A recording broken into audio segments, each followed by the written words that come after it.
buat orang-orang yang berpandangan child free, walaupun saya tidak mengatakan ini haram, ya kan, la yajuz. Tapi kalau kita lihat ini tarkul afdal, berarti dia meninggalkan sesuatu yang utama dari misi seseorang melakukan pernikahan itu sendiri.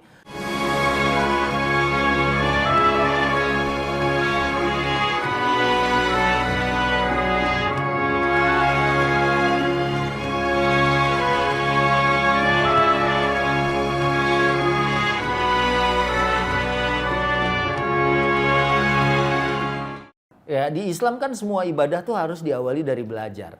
Kalau saya lihat surat Al-Ankabut, mau sholat aja, utlu ma uhiya ilaika minal kitab wa aqimis sholat. Suruh baca dulu kitab. Jangan, udah sholat Allah juga Maha tahu. Ya kan, orang-orang naruh tangan kan macam-macam ya BP. Ada yang di sini, ya kan? Ada yang di sini, ada yang tahta surrah, ada yang isdal, dilepas. Betul. Ya, ada yang gini tapi. Enggak, ya misalnya gua nekat aja di sini nih gitu. Kan nggak bisa gitu, harus ada ilmunya juga. Nah, makanya dia sebelum menikah dan punya anak dia juga harus punya ilmu, karena ibadah beramal kalau dia nggak punya ilmu dia akan susah sendiri. Kalau ada ilmunya, ya insya Allah itu bagian dari salah satu upaya kita untuk dimudahkan di dalam hidup ini. Karena itu dalam thariqah alawiyah, thariqahnya para habaib, Habib Abdullah bin Alwi Al-Haddad itu bilang ilmu dan amal itu nggak bisa dipisahkan. Beramal tanpa ilmu ya akan tersesat. Berilmu tanpa diamalkan ya gak ada gunanya, tidak sempurna. Nah, berarti ya sampai berlebihan punya anak gak keurus juga ya tidak boleh. Iya. Artinya kita harus bisa mengukur tadi saatnya. Bahkan menurut para ulama, kenapa Rasul mengatakan ibumu baru ayahmu? Karena ibu itu mengalami 3 fase yang tadi saya bilang. Mengandung 9 bulan, melahirkan, mengorbankan nyawa, dan menyusui idealnya sih 2 tahun. Jadi ya itu dipikirkan juga, jangan urusan istri saya itu. Apalagi kadang-kadang suami, udah kamu nurut aja, ini rezeki.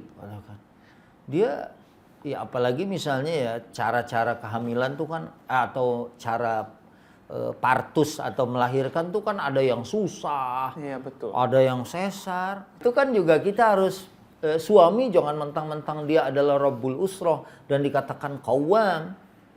Ar-rijalu qawwamuna 'alan nisa. Kamu tinggal diam aja. Oh ya kan, dia sampai enggak ini gendong anak 3 di sini ya kan. Belum lagi dia minta diambilin apa-apa ya, walaupun ibu-ibu di Indonesia itu luar biasa ya. Nah, berarti ini Sat juga. Berarti keputusan punya anak harus dari kedua belah pihak. Iyalah. Tidak boleh misalnya istrinya masih ini ya itu tadi, saya masih pengen istirahat karena saya capek. Jadi harus keputusan dari kedua belah pihak. Ya kalau kita lihat kan gitu. Wasawirhum fil amr wa amruhum syura bainahum. Termasuk dalam urusan kayak gini kan. Dan ya dibicarakan. Dan sebenarnya ya ini kita juga minta ampun kepada Allah kalau dalam hal ini kita lupa, alpa, salah gitu ya. Kayak orang nikah kemudian saat dia yujami jauzatahu, saat dia mendatangi keluarganya atau mendatangi istrinya, doanya aja tuh udah minta anak. Nah ya. Ya, kan ya, kita berlindung dari setan dan langkahnya, perilakunya apabila engkau memberikan rezeki dari saat hubungan itu sendiri. Berarti dari situnya aja emang kalau lihat si agama mesennya adalah supaya kita punya keturunan. Jadi nggak apa-apa memperbanyak keturunan asalkan memang disepakati, kemudian punya ilmunya dan kita didik dengan baik. Kadang anak soalnya bisa jadi fitnah juga soalnya. Iya, innama amwalukum wa auladukum fitnah. Dalam surat At-Taghabun ya dijelaskan gitu tuh 11-12 ya ayatnya ya, bahwa dia memang ujian buat kita. Makanya sangat bahagia sekali kalau anak-anak itu misalnya banyak dan sukses semua. Tapi juga anak banyak sukses semua kalau nggak berbakti juga naudzubillah. Ini ya orang tua pengen yang hal kayak gitu. Dan ini juga relasinya antara anak dan orang tua juga ya. Artinya orang tua mendidik dan anak menyadari bahwa orang tua itu ingin kamu berbakti. Kamu ini berdasarkan proses yang panjang dari sejak bahkan dari sejak bikin. Iya, makanya kan tadi orang tua mendidik. dan nggak bisa mendadak. Iya kan gitu. Betul. Itu dari awal. Tadi benar dari Bet, awal. dari milih. Nggak cuman cantik doang, ya kan? Artinya cari yang baik, cari yang adab dan akhlaknya mulia, itu akan menenteramkan. Walaupun memang banyak anak itu tergantung si kondisi dan kadar keimanan. Iya. Dan intinya di sini sebenarnya musyawarah. Musyawarah. Mau kayak gimana? Anakmu sekolah di mana? Betul. Ini gara-gara anakmu sekolah di mana, orang tua jadi cerai. Nah, itu asasnya sebenarnya wasyawirhum fil amr. Musyawarah. Musyawarah. Iya. Dan nggak juga kemudian suami merasa paling ini, dan istri juga walaupun dia pendidikannya tinggi, kalau dia surganya itu kan di suami. Iya. Ya kalau dia taat, suaminya bilang punya anak lagi deh, ya kalau memang nggak ada alasan, dia sehat segala macem, ya kan? Iya. Apalagi misalnya anak 2 perempuan, tambahin ada 1 lakinya. yuk. Suaminya bilang biar ada asobah nih. Iya. Karena kan kalau punya anak perempuan doang, harta nggak habis di anak. Betul. Ya kan cuma Ke 2/3. kiri. Sepertiganya ke Kanan kanan ke kiri. Kalau ada anak laki-laki, tuh harta habis Iya. di kita. Kan mereka yuk punya anak. Akhirnya itu dibicarakan gitu kan. Dan jangan takut buat orang-orang yang berpandangan child free. Walaupun saya tidak mengatakan ini haram, ya kan, la yajuz. Tapi kalau kita lihat ini tarkul afdal. Iya. Berarti dia meninggalkan sesuatu yang utama, utama. dari misi seseorang melakukan pernikahan itu sendiri. Bahkan dulu ada salah satu guru saya ya yang bilang begini, minimal tuh punya anak 3. Kenapa tuh? Karena 3 tuh udah mulai pertama jamak. Karena dalam bahasa Arab kan ada 1, ya kan, ada Iya. tunggal, ada mutsanna, Mutsanna, ada 2. jamak. Jamak itu nabda minas salasa, ya kan, Iya. kita mulai jamak itu dari 3. Ya, jadi minimal seginilah. Dan suka juga, apalagi kalau punya anak 1 doang, ya, atau 2 doang. Kita kan nggak tahu ada sesuatu di depan kita, Betul. gitu kan? Baik itu mungkin umur si Iya, anak ini tidak si panjang, anak itu. atau mungkin naudzubillah min dalik, gagal si satu anak gagal, ada anak lain yang membackup. Betul. Apalagi kalau 2 perempuan, ada tambahan 1 cowok, yang cowok ini biasanya yang membackup si perempuan. Kita dulu punya pikiran gitu. Nah, itu juga semua dimusyawarahkan. Dan alhamdulillah masing-masing bawa rizki. Miskinya. Saya ingat dulu, ya karena malahan saya punya istri itu penghasilannya lebih gede dari saya waktu itu. Sebutlah di tahun 90 waktu saya nikah itu gaji saya 300.000, dia 500.000. Tapi saya bisa bilang, kamu di rumah, biar saya yang kerja. Nggak taunya keteteran juga. Dan waktu mau lahirin anak pertama itu waktu itu nggak punya ongkosnya. Tapi selalu aja ada jalan. Jalan. Min haitsu la Min haitsu la yahtasib. Ada yang kemudian kursus 5 orang. Ya, 1 orang 500.000. Wah, ini alhamdulillah cukup. Iya. Ya kan buat biaya persalinan. Karena nahnu narzukuhum wa iyyakum. Bahkan di ayat lain nahnu narzukukum wa iyyahum. Kami yang memberikan rizki kamu dan mereka. Mereka dan kamu, sampai dibalik-balik. Dan nama Allah yang mulia dalam Asmaul Husna adalah Ar-Razzaq. Jangankan kita, cacing aja dikasih rezeki. Ya, cacing boro-boro wisuda S1 S2, ya kan, SMA aja enggak, TK aja. Ya cuman ngorek-ngorek halamannya doang kan cacing, ya kan, di TK. Tapi mereka dapat rizki. Ayatnya wa ma min dabbatin fil ardi illa 'alallahi rizquha. Ya, yang melata jalannya aja pakai perut dia, tapi Allah sudah tangguh. Saya ingat dulu waktu nikah umur 21 ya, teman sekantor saya itu umurnya 33. Waktu itu dia belum berani nikah. Alasannya, nanti anak orang saya mau kasih makan apa? Belum nanti punya anak. Iya. Itu anak mau dikasih makan apa? Loh, emang ente yang kasih makan? Ya, dan saya bilang lan tatazawwaj hatta yaumil qiyamah. Kalau ente punya pendapat kayak gitu, nggak bakalan nikah sampai hari kiamat. Ya kan, nunggu kita cukup, nunggu kita ini. Malah begitu bismillah, alhamdulillah. Ini nikah punya motor 1. Waktu belum nikah, boro-boro punya motor. Itu dari SMA kita liatin orang naik motor tuh kayaknya enak banget gitu kan, ke sekolah gitu. Begitu nikah ada motor. Punya anak 1 masih cukup motor. Punya anak 2 bisa motor yang beli motor yang joknya panjangan dikit. Bisa nih anak. Begitu nambah lagi, ada bisa beli mobil. Tapi kemudian dia begitu. Nah, itu ayat kita beriman. Iyakunu fuqara ayunihimullahu min fadli, surat An-Nur ya kalau nggak salah itu.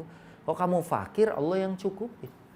Jangan takut. Paling enggak jangan sampai seorang kemudian menikah dan bercita-cita nggak mau punya anak. Dan bukan berarti juga nggak mikir. Iya.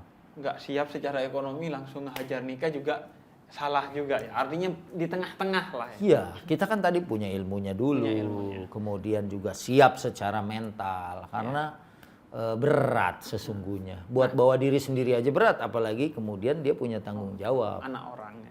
Nah, ini juga antum tadi jelaskan bahwa jangan sampai bercita-cita untuk tidak punya anak karena ada keutamaan bagi orang yang punya anak. Nah, apa aja tuh? Ini sebagai motivasi untuk pasangan-pasangan muda. Ya, yang pertama kan jelas banget di dalam surat Al-Kahfi itu ya. Kayaknya kita selalu tuh malam Jumat baca Yasin Kahfi. Di situ dikatakan bahwa al-malu wal banun zinatul hayatid dunya. Bahwa harta dan anak itu memang perhiasan dunia. Ya, perhiasan dunia ya, kita seneng lah kalau anak kita. Apalagi sekarang zaman medsos kan. Anak kita sekolah diterima di Australia, diterima di Singapura, diterima di Inggris. Itu kita waktu update Instagramnya aja kan, Masya Allah, Alhamdulillah ya anak saya diterima di UK. Ya kan? Wah, orang kan komen begini segala macam. Itu zinatul hayatid dunya. Itu adalah merupakan perhiasan dunia. Bangga kita. Bangga. Bahkan melebihi harta. Lah iya, itu kadang-kadang kan orang kalau bisa bayar ilmu, misalnya dengan harta. Misalnya, saya bayar deh 1 miliar, tapi saya langsung pinter. Nggak bisa. Ilmu kan gitu. Makanya syair para ulama kan disebutnya adalah nuntut ilmu itu kan ta'ab, benar-benar melelahkan gitu kan. Dan tapi ya hasilnya itu ya pasti manis yang akan didapatkan. Dan itulah anak itu zinatul hayatid dunya. Yang kedua, yang tadi yang menjadi doa. Yang saat kita bilang Al-Furqan 75 tadi ya, 7475 tuh nyambung tuh. Ya, alladzina yaquluna rabbana hab lana min azwajina wa dzurriyyatina qurrata a'yun. Jadi penentram jiwa. Saya ingat ya. Waktu itu saya sambil kuliah saya nyambi. Nyambi apa? Nyambi kerja di percetakan. Satu ketika saya dapat order bagus. Nggak taunya salah. Ada kesalahan, aturan mau nerima duit kan jadi tertunda. Wah, puyeng nih, pusing, pulang sampai ke rumah. Anak saya terus datang, manggil, senyum, ngajak main. Itu tuh udah kayak capek, penat, puyeng tuh hilang. Itulah yang disebut dengan qurrata a'yun. Nah, itu aja kita udah merasa ya Allah, alhamdulillah. Karena anak yang soleh itu lebih mahal dari segalanya. Makanya Nabiullah Ibrahim juga mintanya bukan anak yang pinter, anak yang soleh. Dalam pertemuan yang sebelumnya kan saya juga nyampein tuh kalau anaknya yang diminta adalah anak yang pinter. Waktu Nabi Ibrahim bilang, saya mimpi semalam diperintahkan menyembelih kamu. Mungkin Nabi Ismail juga bilang, oh sama dong ayah, aku juga diperintahkan menyembelih ayah nih gitu kan. Nah ini kan karena anak soleh bilang, wahai ayah lakukan. Kita pengen tuh anak kita di samping jadi perhiasan dunia juga jadi qurrata a'yun, penenang hati, penentram jiwa. Ya, apalagi kalau dia kemudian membawakan prestasi.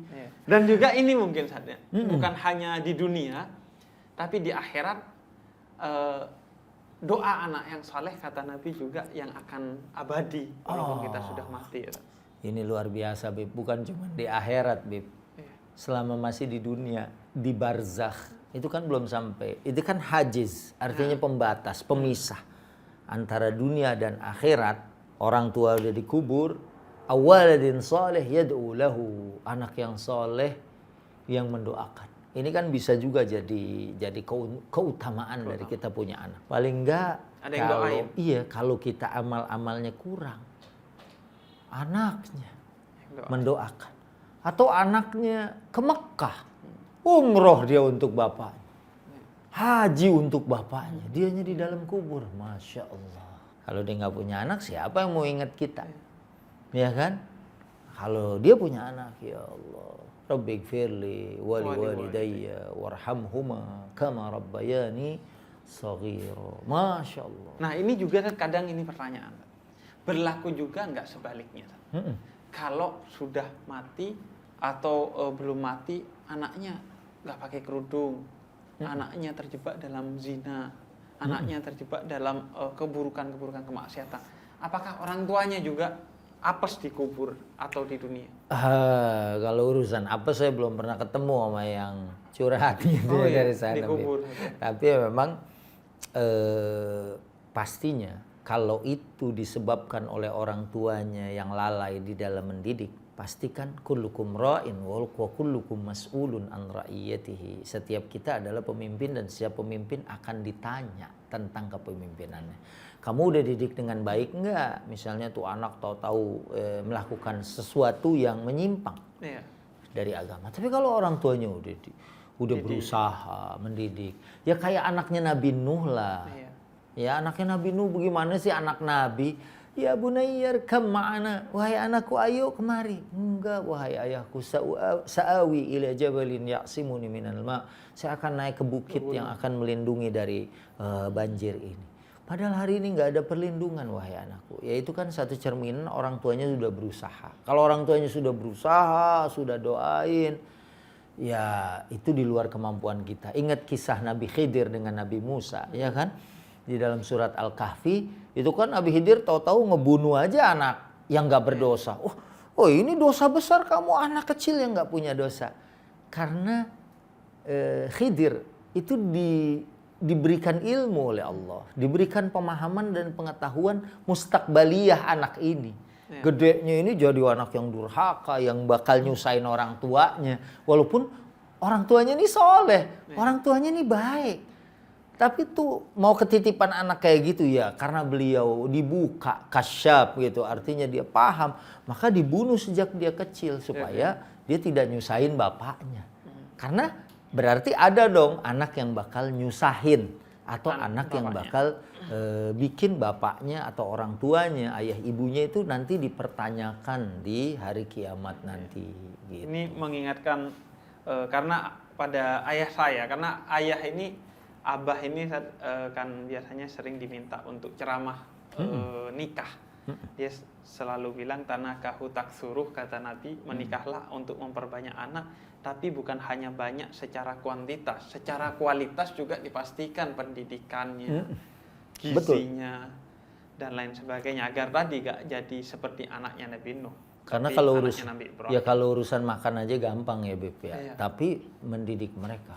Nah, ini sebagai penutup, untuk orang yang memutuskan untuk tidak punya anak, atau orang yang tidak diberi anak, gimana seharusnya agar dia tetap bahagia? Ya, pertama yang tidak diberi anak dulu, karena kalau kita lihat surat Al-Anbiya mulai ayat 65 sampai ayat 90, Nabi Zakaria itu sampai beruban, sampai istrinya menopause, sudah tidak mungkin lagi dia bisa hamil, dia masih doa, Rabbi la tadarni fardan wa anta khairul warithin. Ya Rob, jangan tinggalkan aku sendirian ya Rob. Artinya dia bilang ya istriku juga sudah nggak mungkin lagi, tapi bagi Allah nggak ada yang nggak mungkin. Jadi selama dia masih hidup, ya nggak mungkin kayaknya. Ya itu kan nggak mungkin dalam ilmunya manusia. Dalam ilmunya Allah kan nggak ada yang nggak mungkin. Kan berarti selama dianya masih nggak ada yang mustahil bagi Allah Subhanahu wa Ta'ala. Ini yang pertama. Terus bagi yang berpaham child free, ya karena uzur tentunya ya. Kalau karena uzur nggak ada masalah. Iya. Kalau yang tidak ada uzur justru, tapi dia saya pengen child free, saya pengen adopsi anak aja kan bagus memelihara anak yatim, betul. Tapi alangkah bagusnya kalau dia juga punya anak dan dia memelihara anak yatim.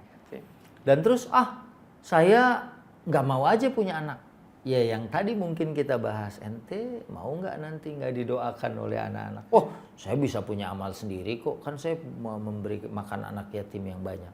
Tapi tetap karena kita followersnya baginda Nabi menikah dan punya anak, ya jangan takut Karena dia punya pandangan yang sempit terhadap Tuhan yang Maha Kuasa, yang Maha Kaya, yang Maha Bijaksana, yang Maha Memberi, yang Maha Mengasihi, yang Maha segalanya. Dia adalah Allah Subhanahu wa Ta'ala. Jadi kalau yang memang secara uzur gak bisa punya anak atau memang masih belum dikaruniai anak, banyak ya ujian-ujian para nabi yang memang direpotkan ketika punya anak sampai dalam waktu yang lama, termasuk Nabi Ibrahim, sehingga insya Allah itu jadi ladang pahala lah ya bagi dia. Nah, pengen menutup dengan amalan buat orang yang pengen punya anak tapi belum dikaruniai anak. Mungkin sudah ada yang 5 tahun, bahkan di kampung saya itu ada yang sudah 14 tahun belum punya anak.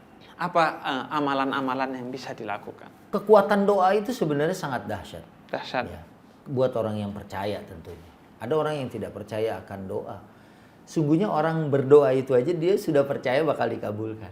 Makanya kita doa juga kan harus tawasul, ya kan, usaha. Tawasulnya sedekah. Jadi berdoa ya, kemudian sedekah sebagai tawasul, salawat kepada Nabi Muhammad. Salatu ala Nabi. Salatu ala Nabi. Ya, oke, Ustaz Subhi. Ya. Terima kasih Ustaz atas waktunya, atas pencerahannya. Semoga ini bukan hanya menjadi pelajaran bagi kita, tapi menjadi doa bagi kita semua. Yang belum punya anak, semoga dikaruniai anak. Yang sudah punya anak, semoga ditambah. Yang sudah banyak, semoga mendapatkan pendidikan yang baik.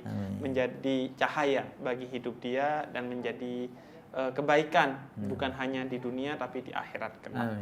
Itu mungkin yang bisa kita bagikan dengan tema Child Free. Semoga bermanfaat. Dan jangan lupa untuk nge-follow, nge-subscribe media sosial ataupun akun YouTube-nya Cahaya untuk Indonesia. Ada video-video saya dengan Ustaz Subhi juga beberapa waktu yang lalu, bisa ditonton. Karena itu harus subscribe dan bunyikan loncengnya agar ketika ada pemberitahuan, kita hadir setiap minggu 2 video. Dan jangan lupa like, komen, dan share. Karena tadi Ustaz Subhi, kalau ingin punya anak salah satunya dengan sedekah. Sedekah itu sekarang mudah, bisa dengan hanya men-share konten-konten baik seperti yang ada di Cahaya untuk Indonesia. Sekian, walafu minkum, wassalamualaikum warahmatullahi wabarakatuh.